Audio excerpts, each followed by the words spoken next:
So we're going to be reacting to the list that CBS dropped today about the top 100 NBA players as of today. Now, before we get into this, I want to give you some context of how I view the top 100 players. I look at your longevity, I look at your accomplishments, because resume is important to me. If you got championships on your resume, if you've been consistently winning, that matters. If you're making the playoffs, if you're the number one option on that team and doing a great job.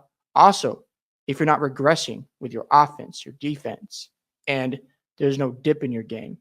I value those things. So a guy like LeBron James, in my opinion, he's still a top 5 player today. I know that sounds nuts to some people, but when I look at LeBron James, he's still making the playoffs. He was the best player on Team USA this past Olympics. I know Steph Curry was really good in those last 2 games, but LeBron was leading the charge. So to me, LeBron is still a phenomenal player even today because he's still dominating.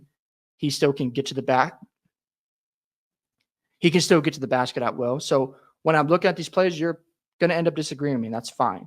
But I have to look at your resume. I'm not going to get caught up in one season and go, okay, they're automatically top 5. Because my biggest concern when we prop up players prematurely is when they fail in the playoffs and then we look at them differently. When the reality is they're going through a process, just like every NBA player goes through. First on this list is Jabari Smith. I don't have a huge deal with him being 100th because, he's just a really good role player. I think he's really good at the three-point shot. And he's still developing under Udoka, and we'll see where he ends up at the end of the season. Klay Thompson, I think this is a bit of an overreaction. I think Klay should be in that top 75 still because he can get hot. He's got championship experience. And I think playing with Dallas will give him a new leash on life. I think he's going to play really well for the Mavericks as a third option for their team.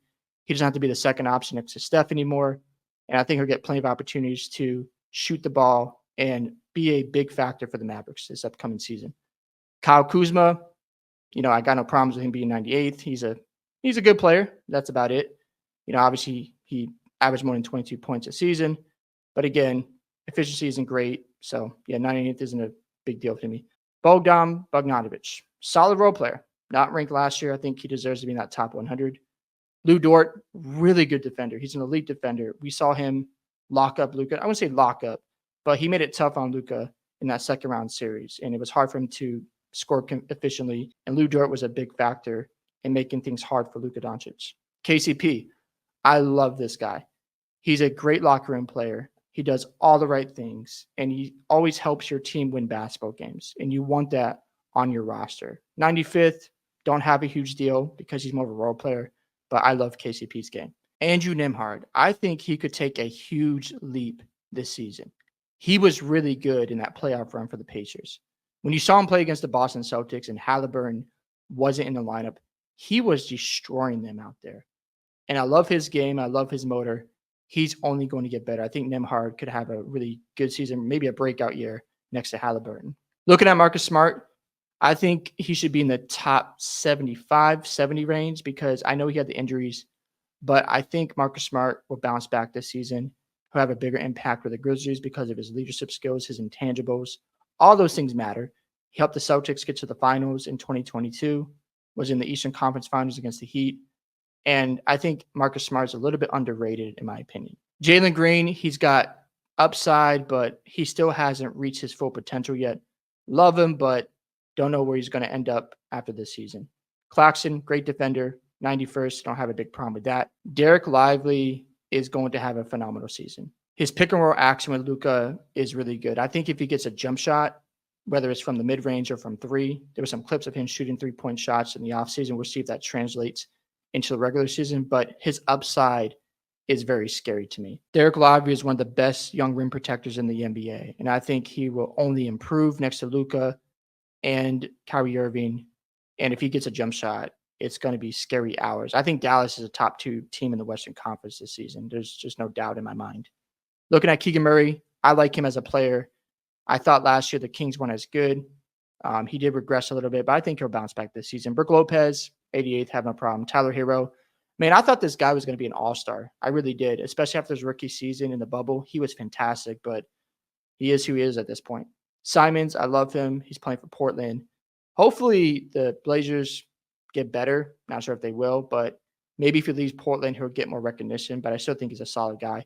Mike Conley, great leadership. Enough said about him. He's been really good for the Timberwolves. RJ Barrett, he's a perfect, role player. I know he put up some big numbers for Toronto last season, and his true shooting percentage was really good. But, he's still RJ Barrett to me. So, again, 84th, I got no problem. Jonathan Kuminga, I like his upside. He did play well when he got minutes. We'll see if that translates now having a bigger role this year without worrying about playing Klay Thompson. We'll see how that plays out. Emmanuel quickly, I know he's out to prove something this season, especially when he got traded from the Knicks. I like him as a backup point guard. Maybe he'll get better. I know some people are saying that quickly has a lot of upside. So we'll see if that pans out. Dante DiVincenzo, I think the Knicks, in my opinion, they have some of the best role players in the NBA. I love Dante DiVincenzo. He was really good from three, and he just fits so well for the Knicks offense. Again, I don't have a problem with him being 81st. Jalen Johnson, I love his upside as well. He can play defense. He can block shots. I love his game. Big fan of Jalen Johnson. Austin Reeves, phenomenal. 79th, I don't know. I would put him a little bit higher. I think there's a lot of problems with the Lakers last season, as usual, just a big drama show, but I like Austin Reeves still. Jeremy Grant, got no problem there. Josh Hart, 77th. See, this is where I would put Austin Reeves higher. I would put DiVincenzo higher. I'm not disrespecting Josh Hart. I just think those guys are a little bit better, in my opinion. Zach LaVine coming down to 76th. I don't know, because I think when he's playing, he's really good, but also his impact with winning basketball games. Maybe he's just playing for the Bulls and he needs a change of scenery, but right now, I would put him higher still. Naz Reid, I think 75th is right where he needs to be right now because he came into the league last year, sixth man of the year. He was really good. He could have started for the Timberwolves, and I think he's only going to get better.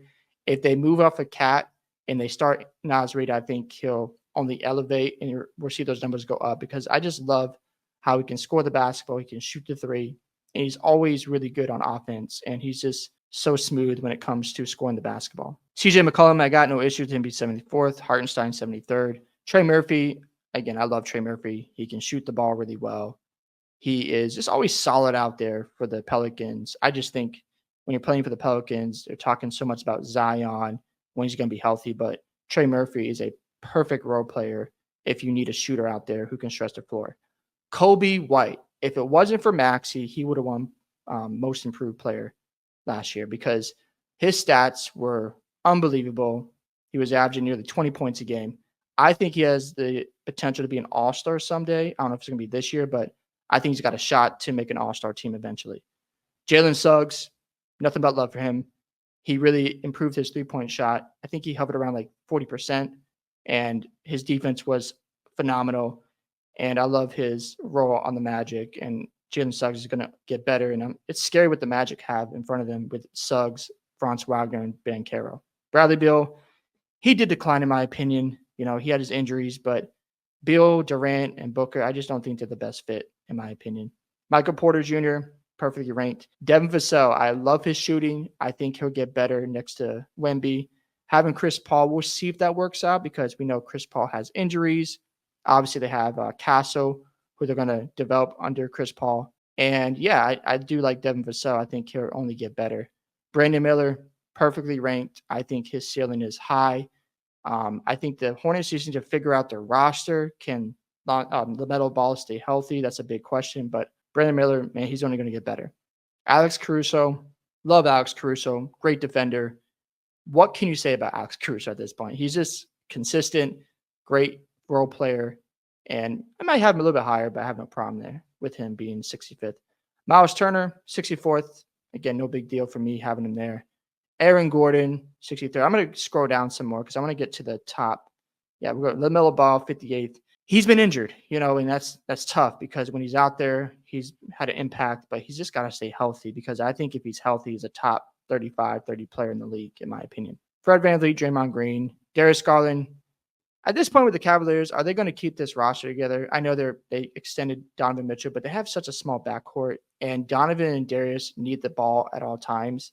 And I think if they go somewhere else, they'll be a lot better next to a point guard who will distribute the ball or a shooting guard that's more like a catch and like a guy who just catch the ball and shoot threes. So if they had like a Klay Thompson type of player next to Garland, I think that would fit better for him because he needs the ball to drive and kick. And he gets to the basket so easily with his quickness and speed. But having Donovan Mitchell there, I think they just don't fit well together. That's just my opinion, though. Then going to Julius Randle, Look, for the Knicks to be a championship contender, it all falls on Julius Randle. I think if he's really good in the playoffs, and let's just say they lose in a tough series against the Celtics, Knicks fans, you have to be encouraged by that because Julius Randle holds the keys to the Knicks winning the championship, in my opinion. DeJounte Murray's another guy. I have no problem with him being 52nd. I think he had a solid season last year. Shot a career high 22.5 points a game. He's a reliable high volume 3-point shooter, as you see here. But playing next to CJ McCollum, it's going to be interesting to watch because the Pelicans could have a really good offense, but really bad on defense. We'll see how it plays out. But Murray being 52nd, I got no problem there. Franz Wagner is a huge question mark. I would say question mark, but he could get better as a basketball player. I think his 3-point shooting will get better. And I was at his lowest last season, but he's young and they did make the playoffs. The experience is going to help. I think extending him was big because what you're telling France is that we believe in your upside and you're here to stay with the Magic. You want to build around you and Boncaro and Suggs. That's a important thing what the Magic did this offseason by extending France. People said it's an overpay, but again, you got to take a chance, and I think France will reward them in the future. Going down the list, Brandon Ingram being 50th. Again, that's fine with me. Cade Cunningham, hopefully he can be healthy this year, and I love his upside. I know the Pistons lost a lot of games, but I think he could be a top 20, top 15, maybe even top 10 player someday. I know that's crazy, but I love Cade Cunningham's upside. Evan Mobley, he is who he is at this point. Sengun, again, he took a leap last year. I know he has injury towards the end of the season. I think Sengun could move up higher as well and be even better this season. OG Anunoby, really good on defense, solid role player, perfect fit for the Knicks. And being 46, I got no problem.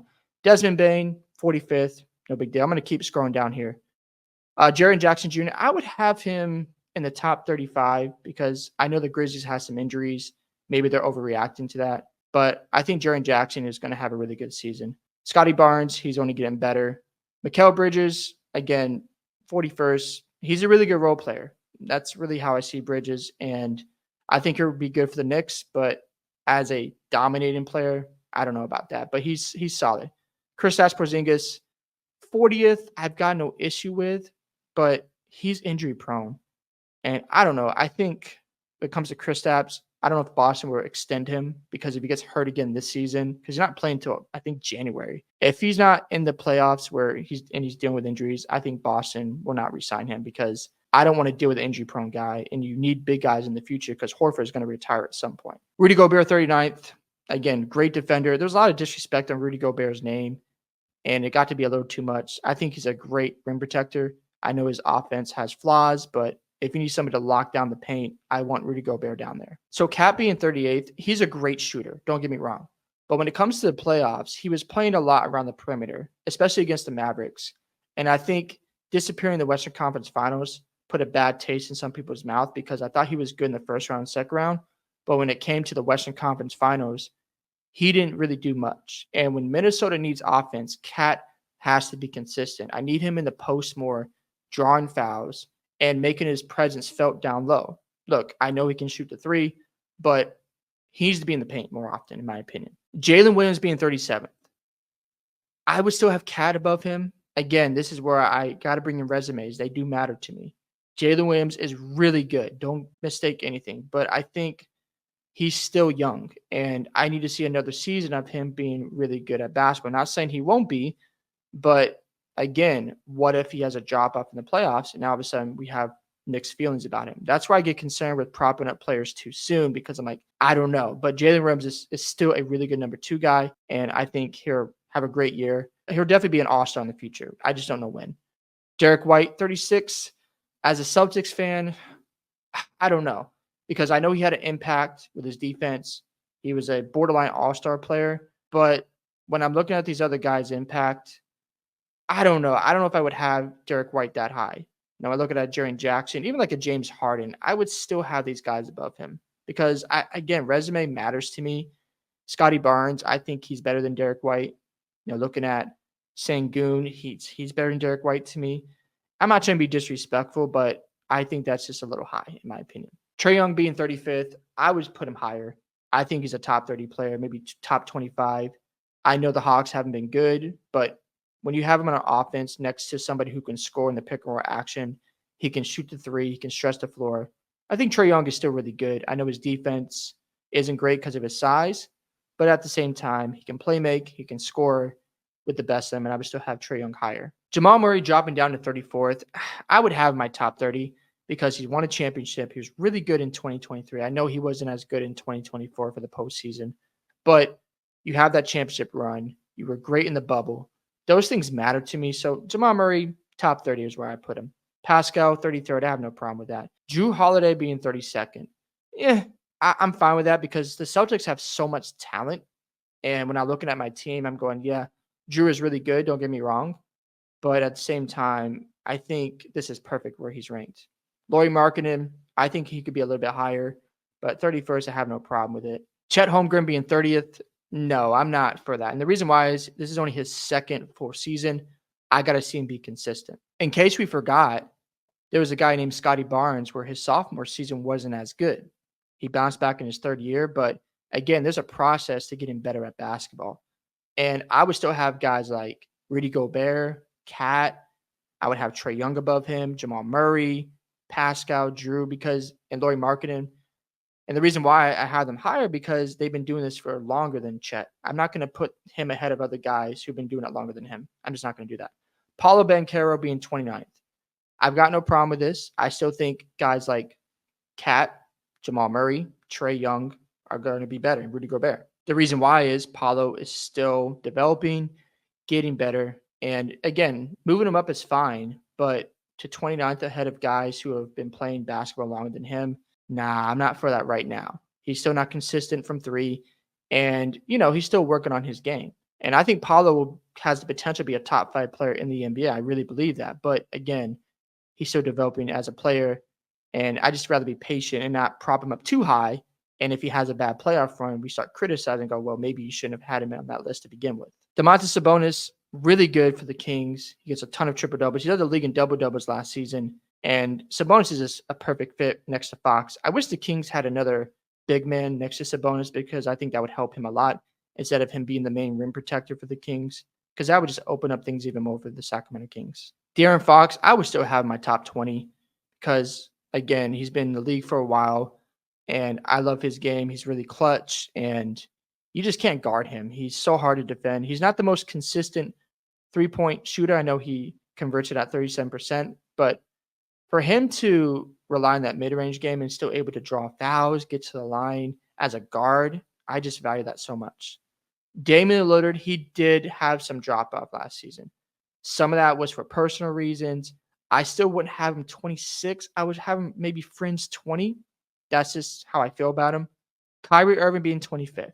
Kyrie was really good last season. I know he had some health issues, but man, in the playoffs, he was unbelievable. I know he struggled in the finals, but I would have Kyrie in my top 20 because I just respect Kyrie's game. Tyrese Maxey, 24th. I think that's perfect because he's the most improved player. And Tyrese is only going to get better. But here's the one thing I want to say. Tyrese, actually, let me take that back. I would still have guys like a Lauri Markkanen, a Drew Holiday, Jamal Murray, Trae Young. Or maybe not Trae Young. I would actually have him ahead of Trae Young. Cat, Rudy Gobert, because these guys have been doing it longer. Kristaps, I can't put him up there because he gets hurt too much. And again, he's more of like a second option. And we know that Tyrese Maxey is the closer for the Sixers, and he can be the number one option at times. Bam Adebayo, I would have him top 20. He is the best versatile defender in the NBA. I love his game. I love his motor. He puts pressure on the rim. He can rebound the basketball at an efficient rate. He can protect the rim at an efficient rate. And he's just so good. I love Bam's game. He's top 20 to me. Jimmy Butler being 22nd. No. I got to have him at least 20th because I look at his postseason runs. He was really good in that 2023 run with a depleted roster, and having to carry that team to the finals deserves a lot of credit. I know regular season Jimmy isn't as impressive, but at the end of the day, your playoff performances do matter to me. Zion 21st. I would have him down to like maybe 25th, 26th, maybe lower than that because, again, I know he was good after around like February. His game got better. And, man, that playing game, he was unbelievable, but then he got hurt again. The jury's still out for Zion. I think he could be a top 10 player, if he's fully healthy. I know he's looked great this offseason, but let's see how it translates when it comes to the regular season. Going to top 20. Paul George, this is tough. I mean, Paul George, I got no problem with him being 20th. I would still consider Jimmy and Bam because they've been there before. They have performed in the playoffs. I don't know. I think Paul George right now, if I'm being honest, is not a top 20 player. I know that's crazy, but I would have Jimmy or actually Bam ahead of Paul George right now. Donovan Mitchell, 19th, have no issue with that. Kawhi being 18th. Look, I know he's had his injuries, but he did play 68 games last year. He's got the resume. I still think he's a top 20 player. Tyrese Halliburton, really good, and he was solid this year. I know he has hamstring situations. He got hurt against the Celtics. Top 20, I'll put him there. I can safely say that. Ja Morant, I think he should be a little bit higher. I think he should be ahead of Jaylen Brown and Devin Booker because we can't forget what he did in that playoff run when he got them to the second round. And also, he's a number one option. That holds a lot of weight to me. Looking at Jaylen Brown, 15th, I've got no problem with that. Devin Booker, 14th, I think he should be lower. If I'm looking at Devin Booker, it's tough because Devin Booker, I think, is a little bit better on offense. Defense, Jaylen Brown is better. But when it comes to the Finals MVP, I'm going to give the nod to Jaylen Brown right now. Jalen Brunson, 13th. This is tough because he's been phenomenal these past 2 seasons. I would still put him up here for now because I think Ja's better than Jalen Brunson. I know that might be blasphemous to some people. Knicks fans might be mad at me.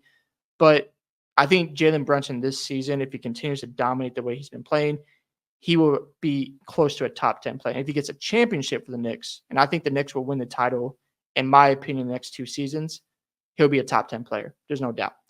Victor Wembanyama. Look, I love Wemby. This is ridiculous to me. He should not be ahead of Jalen Brunson, Devin Booker, Jaylen Brown, Ja Morant, Tyrese. I can go on and on. The reason why I say that, because his team isn't making the playoffs right now, and they might not make the playoffs for 3 or 4 seasons. And if they don't build the roster right, and let's just say he doesn't get to the playoffs to his 6th season, and he fails and he doesn't perform well because when you get to the playoffs, you're not always really good. I don't know. I don't like that. I think he should be maybe top 40, top 50. I know that's insane. I've seen people make arguments about, Victor should be a top 10 player by next season. No, that's a little much. Let's calm that down and let him develop. Anthony Davis being 11th, got no problem there. He's a great second option. He was healthy this season, and he was really good for the Lakers. Going to our top 10 list, Anthony Edwards being 10th, I'm okay with that because he was really good, fantastic in the playoffs. And I think this season he's only going to be hungrier. I know he's had some controversy with his statements about Michael Jordan being the only skilled player, but I think Anthony Edwards is going to take another leap this year. Kevin Durant being 9th. Now, this is where things get interesting. Kevin Durant hasn't looked the same. He doesn't look as quick out there, and his dominance is definitely starting to fade away. He can still get in position to score, but he's not the best at what he does anymore. That's not a knock on Kevin Durant, but I think being 9th, I have no problem with that. LeBron James being 8th. To me, he's still the second best player in the NBA. And the reason why I say that, because this man can still get to the rim at will. He was the best player in the 2024 Olympics out of all the USA players on that team. And when he's going to the basket, you are not stopping LeBron James. And I look at the resume. He still made the conference finals 2 years ago. You can't knock him for that as a 7th seed. I know they played the Grizzlies, who were injured. They played the Warriors. But again, he still got there. And when I'm looking at LeBron James, I just value his longevity so much. And I got to have him in my top 5. Jayson Tatum being 7th. I would move him up 1 spot. Now, Stephen Curry is a top 5 player. Let me just say that right now. Because I look at Tatum and I'm thinking, okay, yes, he's good. And I know he's had his moments in the playoffs where he hasn't shot the ball well in the past 2 seasons, but he still led the team in points, rebounds, and assists. I know people will say, oh, well, he had this great roster. Well, you need a good roster to win championships. I also look at what he did against the Sixers in Game 6 and Game 7 last year, where he was horrible in Game 6, but then he came up big in those last 5 minutes. And then obviously in Game 7, he just dominated that game with that 51-point performance. So yeah, I think Tatum, he's a champion. He's got the resume, the conference finals, the NBA finals. All that matters to me. And Jayson Tatum is just really good at basketball. People might hate on him. It's weird, but I think I would put him 6. Steph Curry, to me, I still think he's 3rd because Steph Curry can shoot the ball at any moment and just burn you. He can move off the ball. He's worked on his strength after that Raptors finals. He got stronger. I don't think I've seen any decline at all with his offense. Curry's just getting better. He's clutch. He just needs more talent around him. And I would still have him as the third best player as of today. Joel Embiid, no. Can you make a conference finals? I got Embiid eighth. You could say that's crazy, but I'm tired of the excuses with Embiid. We saw him against the Knicks where the Knicks did not have Julius Randle, their second option. He lost in 6 games. I know Embiid just came back. He had some type of injury. You didn't get the job done. We've seen it against the Boston Celtics. You had game 6 in your building. He didn't close the deal. I've seen it time and time again. I know he says injuries at some point in his career, but even against the baby Celtics, he lost in 5 games. Like, I'm not going to ignore that. Now, when it comes to seasonal Embiid, he's a phenomenal player. But the playoffs, I wonder where he's at in the fourth quarter. SGA, fourth, no. And the reason why I say no is because what if SGA gets knocked down the second round again, where the Mavericks beat them or let's say the Nuggets take them out? How are we going to view SGA? Because playoffs have to matter at some point. If the Thunder don't at least make the NBA Finals, people are going to come for SGA. They're going to look at him and go, okay, yeah, you're great, but you didn't get the job done. So I'm concerned about that now. Will SGA be a top 5 player someday? Yes, absolutely. But right now, I can't put him there. If I have to rank SGA, I'm going to put him 9th. I know that's crazy to some people, but right now, we have to at least slow down with some things. I know he can shoot the mid-range really well. He shoots really well at the rim. But again, if he has a drop-off in the playoffs and they get knocked out, that's not going to bode well for his reputation. That's where I get concerned about propping players in these top 5 conversations who haven't done anything yet. I know he's an MVP runner-up, but at the same time, if you flop in the playoffs or you come up short, those things are going to matter. So Luka being 3rd, I would have him 5th because championships matter to me. They really do. And I know he didn't win it last year, but he wasn't good on defense. And the Celtics were hunting for him on offense, and they were blowing by him time and time again. He didn't look engaged. I don't want to hear about the injuries. I don't want to hear that excuse. I'm not going to use that because if we're going to hold him to this standard, we got to also have that same energy when he's not performing well. Now, I do have him as my MVP winner this upcoming season. I think he's going to go off on a run of back-to-back MVPs because I think Luka is that good. When is he going to win a championship? I don't know yet. I think this season Boston's going to repeat, but after that, we'll see what happens because I'm concerned about Kyrie Irving. Can he stay healthy? And how long is he going to hold up? I think with Kyrie and Luka, this duo has another 2 years in them.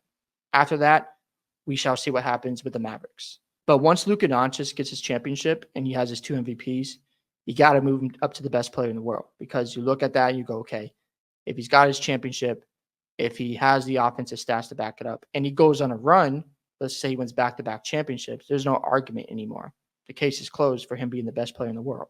When I look at Giannis being 2nd, I would have him 4th because you look at the past 3 seasons, what's happened since 2021. We look at 2022 against the Boston Celtics. I know they didn't have Chris Middleton, but they were up 3-2. You had game 6 in your building, and Tatum outperformed you. You go back to Boston, and you lose that series. If you're the best player in that series, and he was looking like that for the majority of the time, you got to close that out. You're the NBA champions. You can't let Boston come up there and just take it from you. I know Chris Middleton didn't play, but Giannis, if you want to be the top 3 player, you got to get the job done. And then we go to 2023. I know he was injured after game 1 against the Miami Heat. The Bucks had the number 1 seed, but he did come back in game 4. They had a double-digit lead in Miami. Lost that game. Jimmy Butler snatched their soul. We go to game 5. They were back in Milwaukee. They had another double-digit lead. What happened? They lost that lead.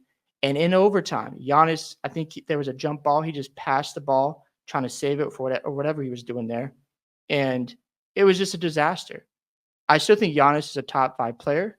But if Tatum gets another title this year and he shoots the ball better from the playoffs, and he outperforms the Bucks, let's say they meet up in the Eastern Conference Finals, and he's matching Giannis, we're going to have different conversations next season for Giannis Antetokounmpo.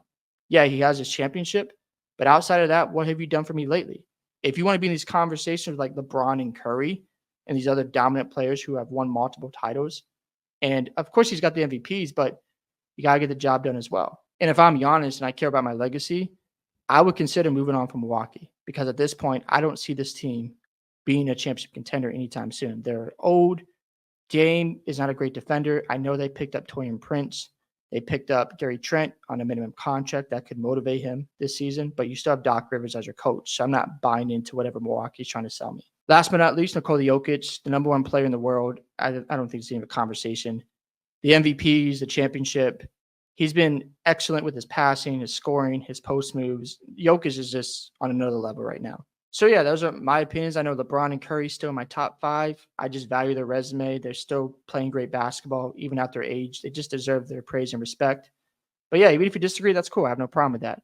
Love to hear from you guys of what you think about the top 100 players. Do you agree or disagree with the list? Do you feel like some players are snubbed? Love to hear your thoughts. Don't forget to like and subscribe to the channel, and I'll catch you in the next one.